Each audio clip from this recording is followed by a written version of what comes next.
welcome to VRL Logistics Q1 FY27 earnings conference call. As a reminder, all participant lines will be in the listen-only mode, and there will be an opportunity for you to ask questions after the presentation concludes. Should you need assistance during this conference call, please signal an operator by pressing star, then zero on your touchtone phone. Please note that this conference is being recorded. I now hand the conference over to Mr. Mukesh Saraf from Avendus Spark. Thank you, and over to you, sir. Thank you, Huda. Good morning, everyone. Mukesh Saraf here from Avendus Spark. Appreciate everybody logging into this 1Q FY27 earnings call of VRL Logistics. From the management team, I'm pleased to host Mr. Sunil Nalavadi, CFO of VRL Logistics. I'll now hand over the call to Mr. Nalavadi for his opening remarks, post which we'll take the Q&A. Over to you, sir. Yeah, thank you, Mr. Mukesh. Good morning to all participants. I am Sunil Nalavadi, CFO of VRL Logistics. I welcome all of you once again for the earnings conference call for the Q1 of financial year 27. On the onset, I would like to inform you that we have completed 50 years of service in the logistics industry. Our promoter, Dr. Vijay Sankeshwar, started this company in the year 1976 with self-driven single vehicle with one route. Today, the company is operating with 6,000 owned vehicles, along with the hired vehicles as well. Today, the operations of the company spreads across 23 states and 5 union territories, with around 1,300 branch network. We cater to all the commodity segments with 10 lakh plus customers base. Our vehicles are traveling around 11 lakh kilometers on a daily basis to deliver around 12,000 tons of commodities across the nook and corner of the country. Further, growth of the company was accelerated after Sri Anand Sankeshwar joined as managing director. Along with the rich experience and expertise of the promoters, there is an immense contribution from the team VRL, including the experienced staff, drivers, loading, unloading staff, etc. We are very much thankful to all the shareholders who have supported us and also to the many individuals, institutions who supported us either directly or indirectly during this journey. I hope everyone has had an opportunity to review our press release and the earnings presentation which has been circulated through the exchanges. To highlight about the financial performance of the company, this financial year started with a new benchmark in performance with a historic start by achieving the highest ever profit for the quarter of rupees 81 crores. For our business, the current quarter was a very challenging period on account of risks posed by the current geopolitical developments and potential thereof to cause volatility in crude oil prices, which resulted into drastic increase in fuel rates and other input costs. The fuel is one of the major costs of operation for our business, and the cost is increased due to increase in the fuel rates and also due to losing the benefit of bulk purchase opportunity during the quarter. The effective decision making and its implementation process of the company proven that the increase in cost has been passed on to the customers without any impact on the growth in volumes.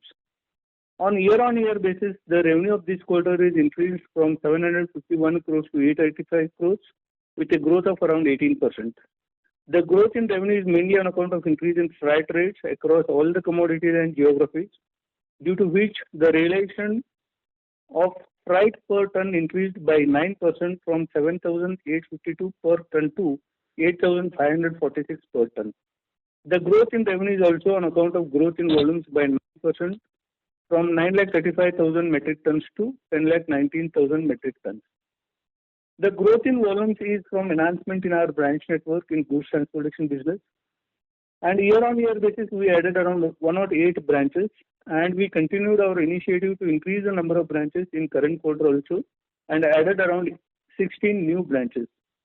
Due to the enhancement in our branch network, we also gained with many new customers. We also recovered the tonnage from the lost customers who have discontinued with us earlier due to freight rate rationalization and discontinuation of some of the contracts due to low margins. Please note that the lost customers are coming back to us with our current freight rate and the current applicable terms. We also gained volumes by addition of a new contractual customers during the quarter. The EBITDA is increased by around 22%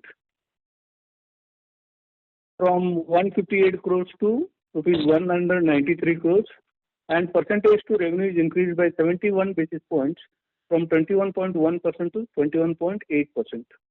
We successfully maintained the optimum level of EBITDA in the current quarter despite the challenge on the increase in fuel costs. The fuel procurement cost per liter is increased from 83 rupees to 94 rupees. However, we mitigated the risk by increasing the freight rates effectively with a growth in volumes. The volume growth with increased freight rates has resulted into no increase in other costs as a percentage to the revenue, except some increase in vehicle running repair expenses due to increase in driver incentives and also some increase in vehicle hire charges. The improvement in EBITDA leads to increase in EBIT and PAT margins in the current quarter. The PAT of the company is increased to 81 crores from rupees 50 crores, and percentage to revenue is increased to 9% from 6.7%. On a sequential basis, we have seen further improvements in terms of revenue growth and improvements in margins. The revenue is increased from 859 crores to 885 crores, and growth in revenue is contributed by increase in the freight realization per ton by almost 5%.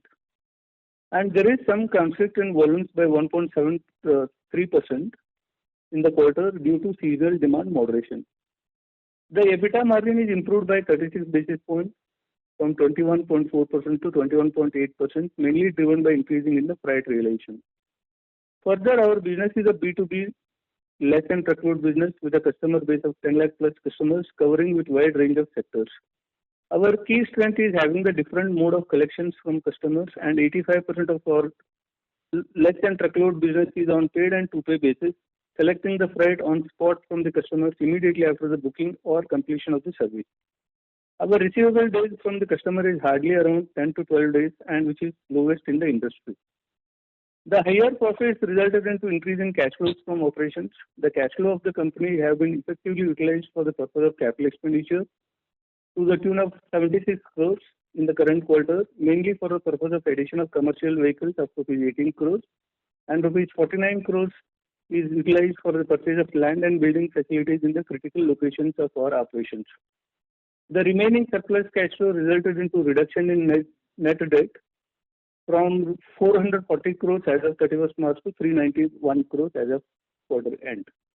Considering the substantial improvements in the profits and the free cash flows of the company, the board has approved the buyback of shares by the company to the tune of rupees 280 crores with a per share value of rupees 320, which is much higher than the current market price.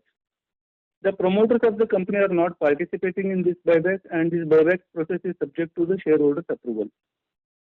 The fleet rationalization continues with older vehicles being scrapped and utilization of owned assets improving. Around 79% of our fleet is debt-free and 13% is fully depreciated, providing strong operating leverage. Our strategic priorities remain unchanged: profitable volume growth, disciplined cost management, and healthy working capital control. Looking ahead, while near-term macro uncertainties persist, we remain optimistic. Improving demand conditions, stronger market initiatives, fleet rationalization, and expansion in under-penetrated geographies which position us well to drive gradual volume recovery while sustaining the profitability. With this, I would like to conclude initial remarks. Now I request to the participants to open for question and answers. Thank you. Thank you very much. We will now begin the question and answer session. Anyone who wishes to ask a question may press star and one on their touchtone telephone. If you wish to remove yourself from the question queue, you may press star and two. Participants are requested to use handsets while asking a question. Ladies and gentlemen, we will wait for a moment while the question queue assembles. The first question is on the line of Alok Deora from Motilal Oswal. Please proceed.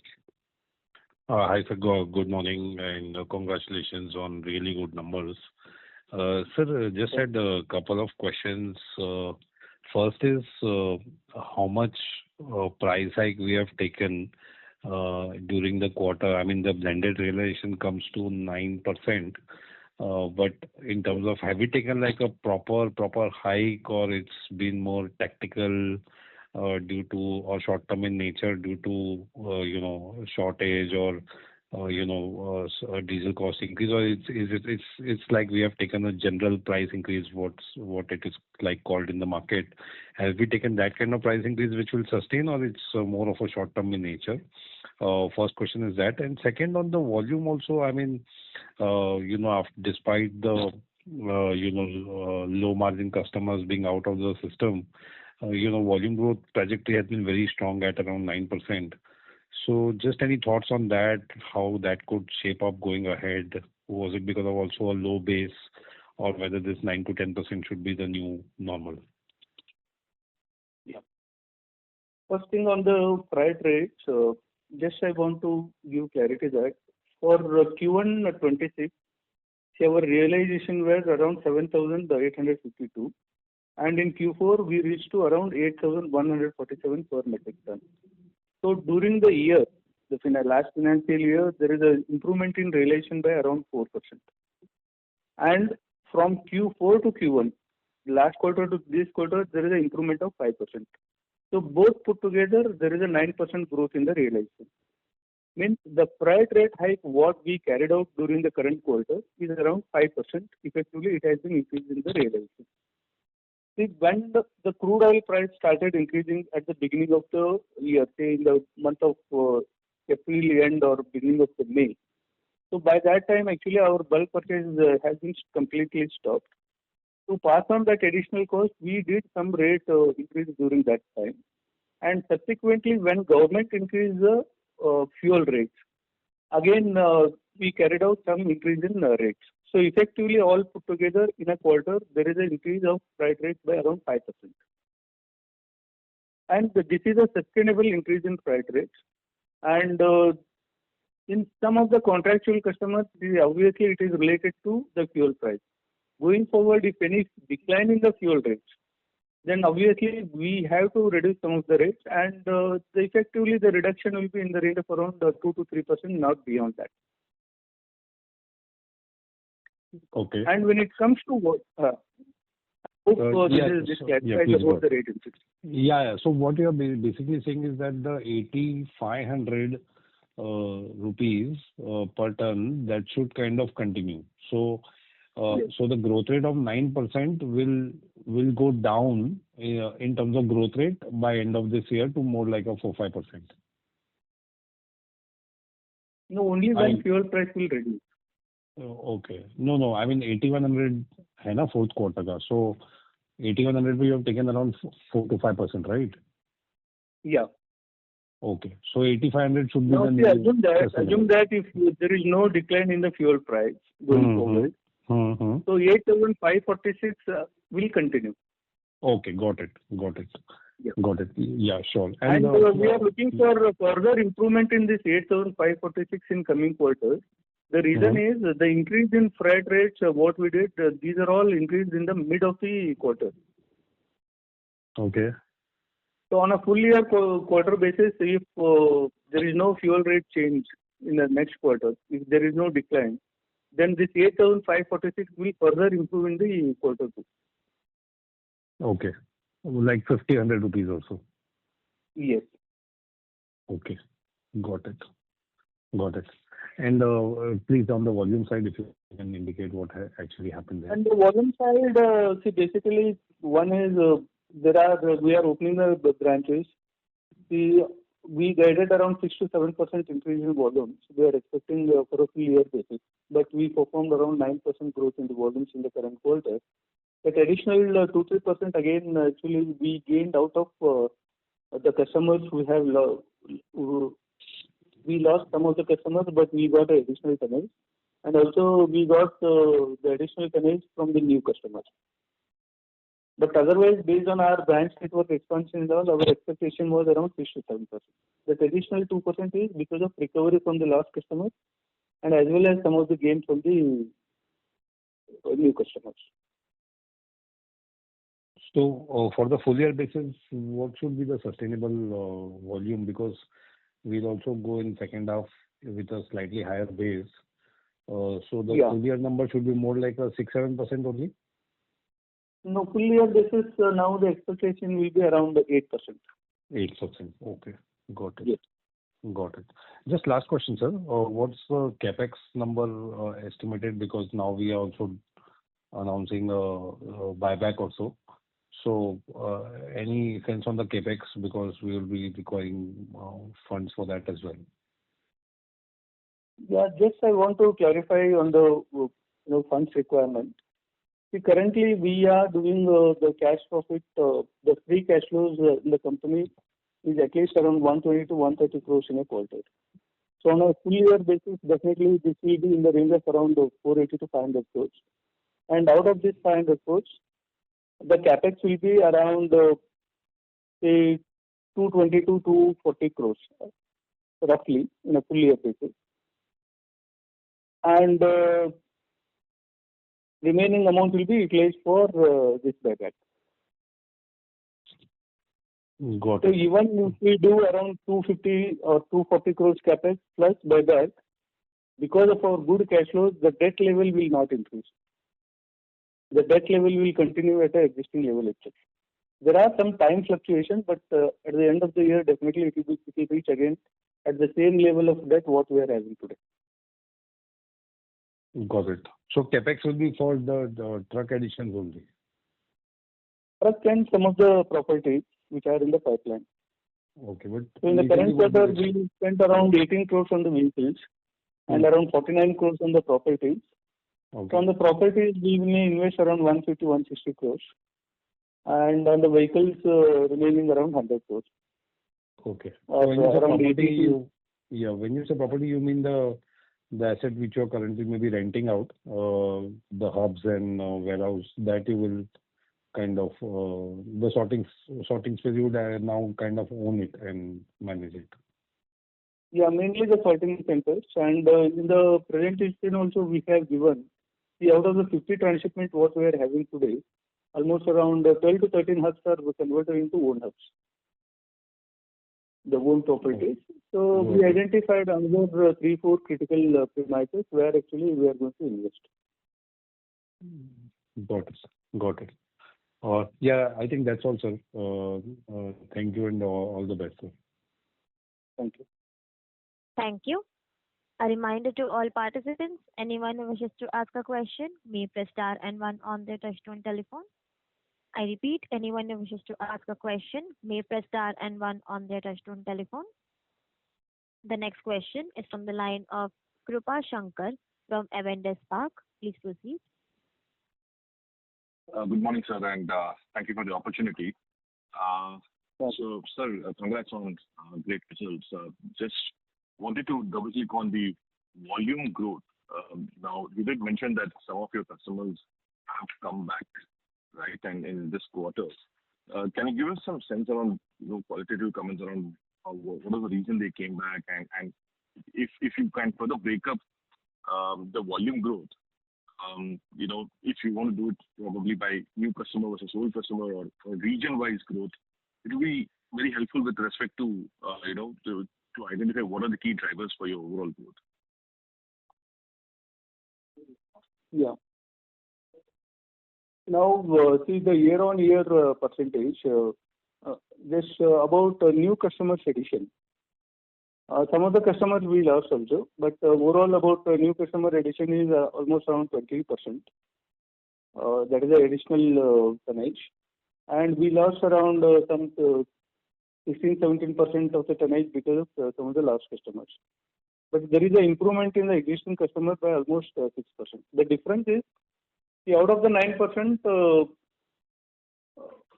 see around 6% contribution from the existing customers and around 3% is on account of new customers, the net of the new customers. It may be because of a branch addition, it may be because of increase in geography, so many reasons. That's one. And second thing about geographically, see most again South is contributing the major tonnage in our case. And South on a year-on-year basis, we grown by around 5%, which is contributing almost around 42% to the tonnage. That has been grown by around 5%. The West region, which is contributing around 25% to the total tonnage, which has grown by around 15%. The North is contributing around 21%, grown by around 10%. and remaining is around 10% contribution, which has grown almost around 22 to 25%, especially the eastern and northeastern sectors, where actually we focus more on our new branches and all, and also base is small as of today. There is overall the 10% contribution, which is growing at almost around 25%. So all put together, the overall growth is around 9%. Understood. So given that growth is coming in more from the newer geographies, has there been also an increase with respect to the leads distance between the two destinations? Because the overall realization increase, if there is any increase because of NTKM going up, some color on that also will be helpful. Yeah, definitely because of this new geography which we are opening, especially in the eastern and northeast sector. Obviously, the lead distance will increase, and that will impact on even the realization improvement. So in the previous quarter, on a sequential basis, you have not seen any big change with respect to the NTKM or lead distance, average lead distance. No, the current overall contributions of the new branch, it's not beyond around 2 to 3%. So on an overall basis, it will not be a major impact. Understood. One question on the margin side of things. We've seen that Karnataka has implemented the minimum wage, and so was there any impact in the first quarter to that degree, and is there any impact on operations per se because of this? No, I'm not clear about it. Will you repeat your question, please? So we heard that there's minimum wage impact, especially which was likely to be implemented in Karnataka. Have you seen any impact in this quarter from that? No, basically that rule has not yet come. Actually, many the trade unions and everyone has approached to the court to hold that particular bill. So it is not effectively started yet. But in our case, the impact will not be much. The reason is we are already paying a good amount of salaries, more than minimum wages to the employees. Understood. Only some statutory contribution percentage may increase, but overall the salary structure or the impact on the salary will not be much. Got it, sir. And with respect to inflationary increase on other aspects, because fuel cost is one big impact. Any other cost items wherein there is a one-off element or something which you witnessed in the first quarter? No such costs. Basically, there are two additional costs which has increased. One is the vehicle running cost, which has increased on account of the driver incentive. Always we keep on paying good amount of incentive to the drivers to see that the utilization levels are up to the mark. And because the number of vehicles have been reduced, most of the vehicles have been scrapped in the last year as well as in this quarter, compared to increasing tonnage versus what the capacity is available with us.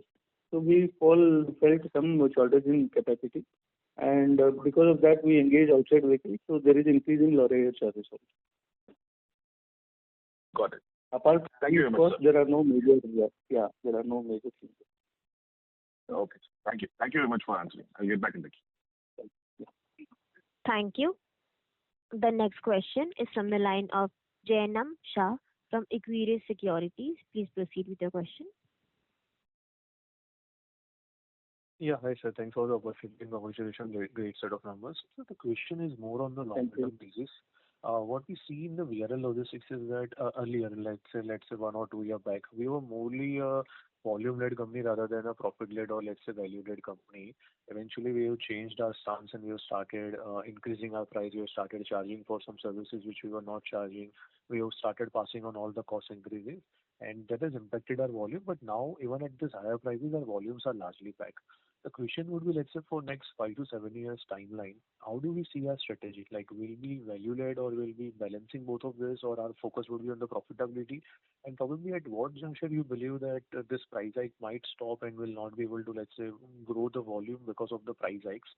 And if, let's say, our strategy is this, what kind of margins that we will eventually target in this particular environment? Because our assessment was that this quarter might be impacted because of the higher fuel costs, and of course, the bulk procurement has already increased before the retail pricing. Despite that, the numbers were really great. So how do we see next 5 years panning out in terms of pricing and the volume, and what led to the what eventually led to the, you can say, increase in the confidence regarding the price increase, which is eventually leading to this kind of consistent profitability growth? Yeah. So basically, on the freight rates are concerned, see, the freight rate rationalization and withdrawal of the low margin business, all these exercises we completed in the last year actually. But whatever the realizations are improved in the current quarter, this is mainly on account of increase in the fuel rate. So because of that, we pass it on to the customers, and the customers' acceptance levels is very high, and it's all because of the good service what we are providing to the customers. And second thing, on the volume side, yes, we are carrying a lot of activities. Basically, the opening of the branches. Just around 2 years back, our number of branches were hardly around 930, 950 branches. Now we almost reached to around 1,300 branches. So basically, we are expanding on the geography side, and today, every new branch, actually, the break-even period is very low. Earlier, it used to take at least around 9 months to 1 year. Now, in 5 to 6 months, actually, the branches are reaching to the break-even. The only reason is these branches are connecting with the rest of the network what we are having in India. So that's the reason if any branch opened, say, especially in Agartala or somewhere in Northeast or any remote places, all branches will support to that branch either in terms of booking or delivery. That's the reason the network advantage actually it is carrying out and it is helping us to grow volumes further. And with respect to the strategy of the company is concerned, yes, we are going to increase our network further. That is giving us further confidence to increase in the volume. And that's the reason we are guiding. In last call, actually, I guided around 6 to 7% volume growth. But considering the present scenario, present volume growth, what we are seeing, and now on a full year basis, we are expecting around 8%. So considering these activities, even for next 3 to 4 years, we can expect a volume growth in the range of around 7 to 8%. Based on the activities what we are carrying today. And about the freight increase is concerned, now all exercise, rectification, all activities have been done. So the freight relation improvement or any change will depend on change in the cost. So accordingly, we will modify the rate and we will go ahead. So because of these reasons, increasing volume of around 6-7% going forward in next 3-4 years, plus passing on the increasing cost to the customers, definitely will support us to maintain the existing operating profits at a EBITDA level of around 20-21% is maintainable even for next 3 to 4 years. Got it, sir. Got it. So on the capex part, sometimes when we announce for a large truck acquisition, and now we are doing limited truck acquisition, and we are also doing some of the things on the third-party trucks. So how do we see existing capacity can, you can say, manage the volumes? Like, let's say, 10% increase in the volume from here on, our existing capacity can be manage those things, or any broad number that you can say ki we are utilizing 100% of the trucks, or let's say whatever additional volume we would be taking, we would be requiring the truck capex. How do we see that particular thing panning out? This is from the point of view of the capex part as well as along with the capacity utilization part. Yeah, now the existing capacity is fully, we are utilizing at an optimum level. Now, whatever new quantity we are expecting, the growth in the tonnage, definitely we have to add a capacity. So that much of additional capacity needs to be incurred. Got it. So, and just from the next 3 years perspective, of course, our volume growth will be similar to, let's say, what our capex growth will be similar to our volume growth. But apart from that, the trucking capex, are we looking at any larger capex, let's say buying out anything very large which we have done in the FY26, something similar to that, or will it be just a normal capex rate going forward and will be generating good, you can say, free cash flow for the upcoming years? Yeah, as I said about the capex, around 200-240 crores every year capex will be there. It is a mix of vehicles and the property. The vehicle will be around 120 around 120, 140 crores, and remaining will be some adding of some property. Got it, sir. That's it from my side. Thank you so much, sir. Thank you. The next question is from the line of Nitin Jain from Fair Value Equity. Please proceed. Yeah, thank you for the opportunity. My first question is, why are we utilizing our cash proceeds for a buyback and not for further debt repayment, which might, reduce our interest cost and further help the bottom line? And my second question is, what part of our business is contributed Mr. by Jain, the large... sorry to interrupt, but there's a lot of disturbance from your line. Can you please check? Yeah. Is it better now? Yeah, continue. Yeah. Yeah. So what part of the business is contributed by large e-commerce players, and what is the outlook for this business for the rest of the year? Thank you. That's all from my side. Sure. See, about buyback of shares, every year we are paying rewarding to the shareholders, basically in terms of dividend. And historically also we did around 3 times we did a buyback activity as well. Now considering the reward to the shareholders, instead of dividend what we were paying, see last year we paid almost around 175 crore dividend, the cash outflow to the shareholders in the last year. Now instead of that, actually we are doing buyback in this year. That's one. And the debt level, it's a very nominal debt level what we are having today. It's hardly around 0.3 times of the debt equity ratio. So this kind of a debt level has to be continued considering the growth and other aspects of the company. And as I said about the free cash flow and other things, even if we do buyback and capital expenditure, the year-end debt, what we are foreseeing will not be increased from the current level. And on the e-commerce side, we do not have any e-commerce business. There are some materials which are flowing to e-commerce channel might be moving through us, but we ourselves are not doing any e-commerce activity. Thank you. Okay. Thank you. The next question is from the line of Devraj, an individual investor. Please proceed.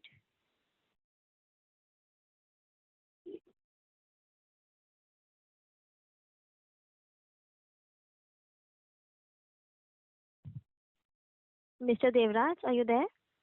Yes. We can't hear you properly, Mr. Devraj. Hello. Yes. Good morning, sir. First of all, Yeah, good morning. Buyback. I just want to know that as 280 crore buyback, right? So, sir, how Yeah. the bank balance with respect to 31st March balance sheet, how we will arrive, right, at 280 crore, or we will reach that amount by October 30? Yeah, based on the further shareholder approval, then once we decide on that particular day, that amount will be parked separately for the buyback activity. Okay. So in future 3 months it will be parked, right? Something like that. Yeah, it's already there is some surplus amount which is available in the company, and subsequently whatever internal approvals will come, that will be earmarked separately for the buyback funding. Okay. Noted, sir. Thank you. Sir, one more question, sir. As sir, DFC is coming up, right, on Western DFC and EDFC.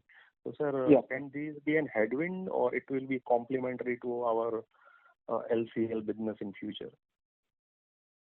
Yeah, currently our collaboration with railway is not much as of today, but considering we are continuously interacting with the Ministry of Railways, and they are calling for a meeting of all transporters across India. Now we already completed around 4 to 5 meetings with them. If any opportunities, basically what they are proposing in their existing network or in existing infrastructure, they wish to provide some of the earmarked location to the transporters. So, for example, they have already started from Surat to Jharkhand, someplace they have created a facility. So they want to supply all this textile material, what this Surat material they are moving.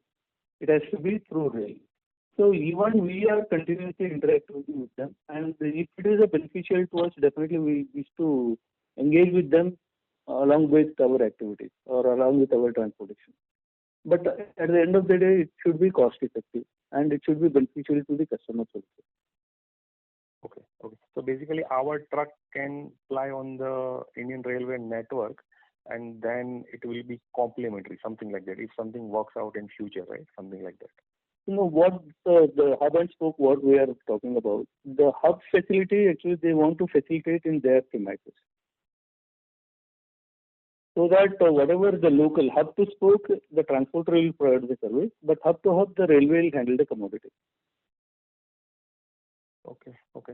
And sir, just the lease payment, right, in our cash flow statement. So that is, we pay that amount to the lessor, that amount, and we get the trucks, right? Something like that. We are going to. No, it is on the premises where we are operating. See, we are having 1,300 branches. See, out of 1,300, around 40-50 locations we are having our own premises, but all the rest of the premises we are operating through lease premises. The rental payment, what we are making, payment to the lessors, based on that, the lease liability has been created in the books. Okay. So that is in compliance with Indian Accounting Standard 116. Okay. So basically, majority it's an rental for the premises, right, or transshipment of whatever on the lease. Yeah. Okay. Thank you, sir, and thank you for the buyback. Thank you. Thank you. The next question is from the line of Shivaji Mehta, an individual investor. Please proceed with your question.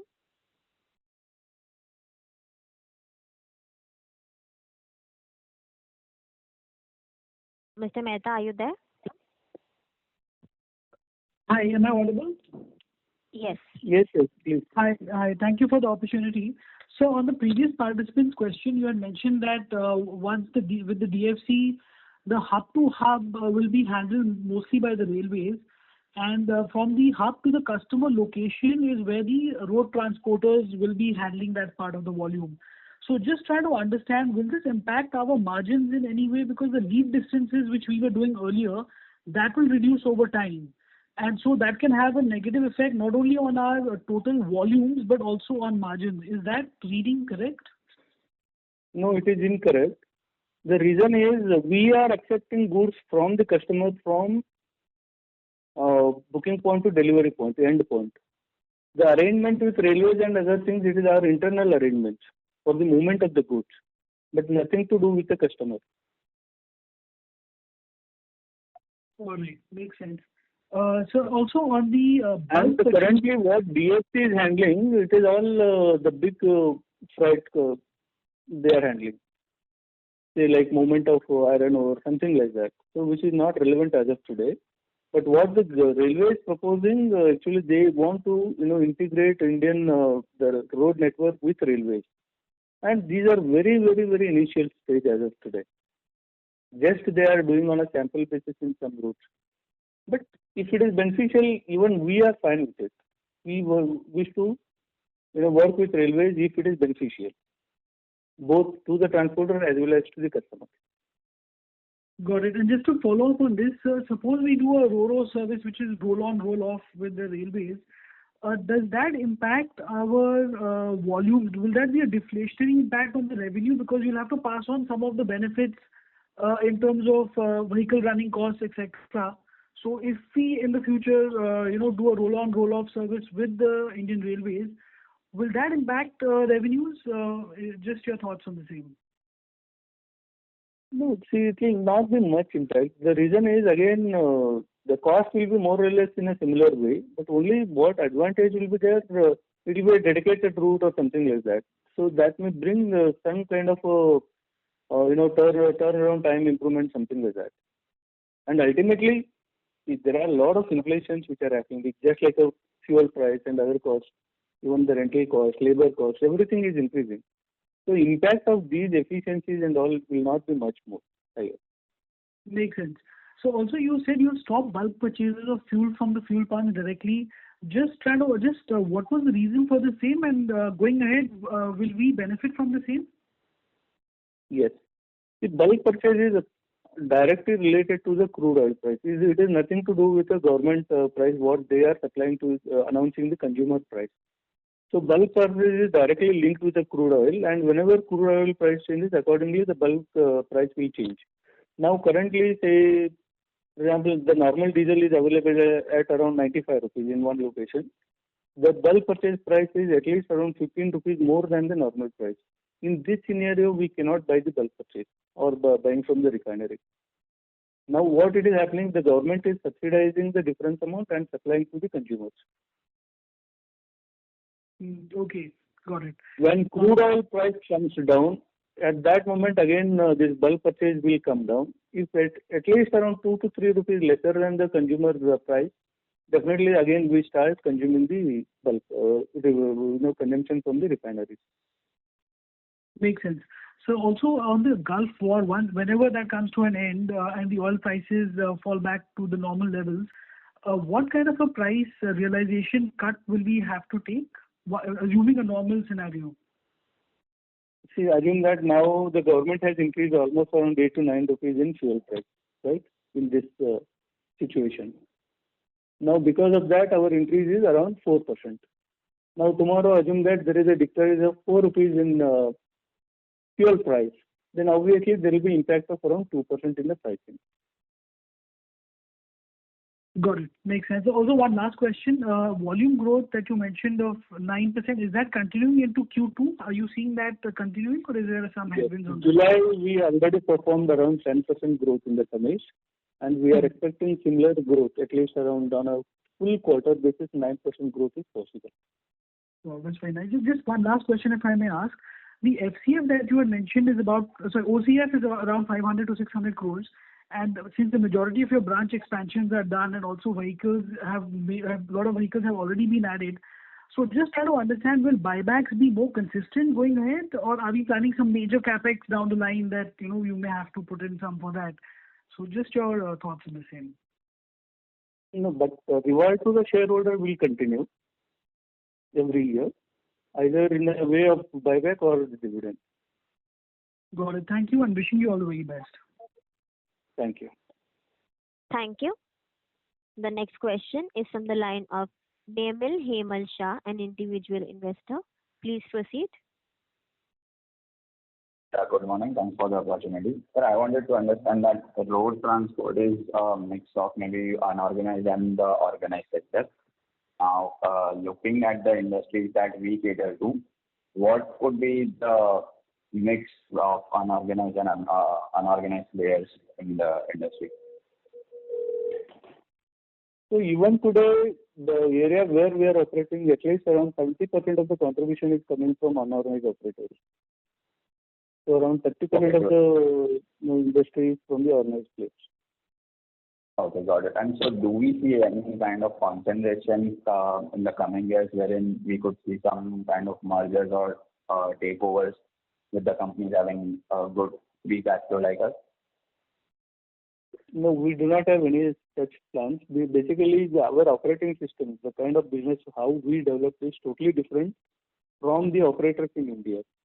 So that's the reason we are going more aggressively on the branch expansion and geographical expansion rather than looking for any acquisitions. We do not have some good opportunities which will match with our business operations. We did that exercise, but unfortunately, the matching is very difficult. Okay, so that gives a good sense. And so now concluding from what I can figure out is now since we won't go for inorganic growth in the coming years, the large part of capital structuring would be rewarding the shareholders, one, and secondly, growing our branch networks in the places where we aren't much penetrated into. Yes. Okay. Also, if I may put in the last question, sir, the cloud that, as you mentioned, contributes around 42%. So do we see more headroom in there? I mean, are we present all over the region, or we still have a lot of headroom come forward? Yes, South, we started our business from South, so that obviously we are having more contribution from South because we are already established brand in Southern market. Now we wish to replicate the similar model in rest of the regions. So in the western part, we established good. It is almost now it is contributing 25%. North also some good contribution. But still we need to achieve a lot in these regions. Like South, whatever we did, we wish to replicate in rest of the regions going forward. Okay, so that is. And last question, sorry to extend this, but this agricultural industry that we cater to is also a good contributor to our revenues and the volume. So the recent impact on all that we are seeing, or the uncertainties in the rainfall. So is that impacting the volumes in that industry and being set off by some other, or we are seeing a normal growth in that? See, the agriculture sector is contributing around 10 to 11% to the total volumes. It includes everything, the fertilizers, the agro equipment, all put together. And currently there are no much impact, but considering the lower monsoon, it may little bit impact in the coming quarter. But again, that can be by, sorry. Since that's the reason, even though say 9% we've grown in the tonnage, on a full year basis, we are expecting all put together, all factors put together, we are expecting around 8% growth in tonnage. Okay, so that gives a lot of sense. Thank you very much, and all the best for the future. Thank you. Thank you. As there are no further questions from the participants, I now hand the conference over to the management for closing comments. Over to you, sir. Yeah, once again, thanks to all participants. Really, there was good interaction, and definitely there is a very clear visibility on the volume growth. On a full year basis, we are expecting around 8% volume growth. And the realization, we have already did good work. And these realization, there will be further improvement in the coming quarter because in between we did. So all put together, we will definitely have a good revenue growth in the coming quarters with a maintenance of existing profitability margins.